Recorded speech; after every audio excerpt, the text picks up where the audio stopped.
नायक नहीं खलनायक, एक्टर नहीं ओवर एक्टर है तू। हरी बाबू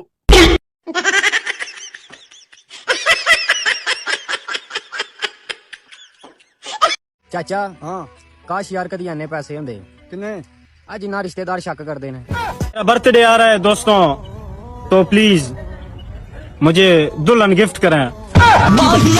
मेरा यार कोई दिया चाहिए मम्मी डैडी बाल नहीं ते तू आवे चुम्मी लवे ते चला जावे, तू आ ते चुम्मी लेके विखा।